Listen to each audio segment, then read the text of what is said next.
తలారి సత్యం చేపూర్ రవిలను ఏదైతే తలారి సత్యం గారు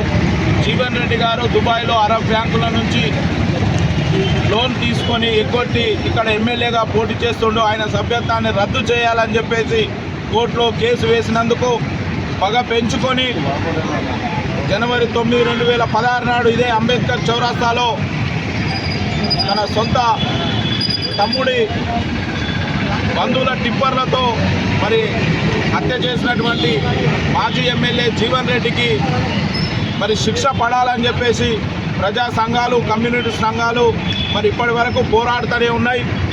గతంలో రేవంత్ రెడ్డి గారు నిజామాబాద్ జిల్లాకు వచ్చేసి జీవన్ రెడ్డి గారు చేసిన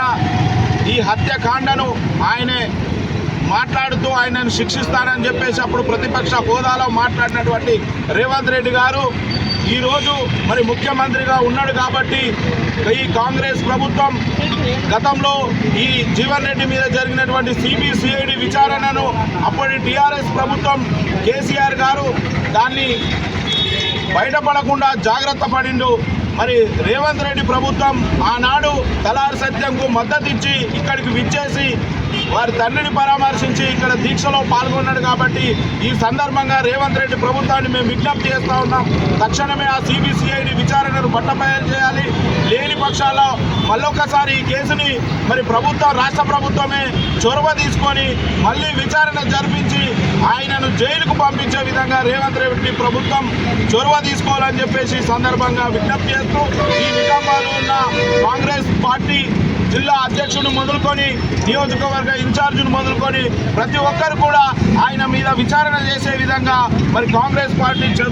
చర్యలు తీసుకోవాలని చెప్పేసి సందర్భంగా తెలియజేస్తా ఉన్నాం. గతంలో ఎంపీ అరవింద్ కూడా కేంద్ర ప్రభుత్వం సిబిఐ విచారణ చేయాలని చెప్పి ఆయనకు వినతి పత్రం ఇచ్చినప్పటికీ కూడా బీజేపీ ప్రభుత్వం మరి చేతులు దులుపుకున్నది. మరి కాంగ్రెస్ ప్రభుత్వం అయినా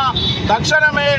జీవన్ రెడ్డి మీద విచారణ చేసి ఆయన శిక్ష పడేంత వరకు మరి ప్రభుత్వం సహకరించాలని, దళితుల పక్షాలను నిలబడాలని చెప్పేసి ఈ సందర్భంగా మేము విజ్ఞప్తి చేస్తూ ఉన్నాం. ఎట్టి పరిస్థితుల్లో మాజీ ఎమ్మెల్యే జీవన్ రెడ్డికి శిక్ష పడేంత వరకు కూడా ఇక్కడ ఉన్న ప్రతి ఒక్కరు కూడా మరి ఆ ఉద్యమంలో కలిసి వస్తారు, కలిసి ఉండాలని కూడా ఈ సందర్భంగా విజ్ఞప్తి చేస్తూ అందరికీ జై భీములు తెలియజేస్తా ఉన్నాం.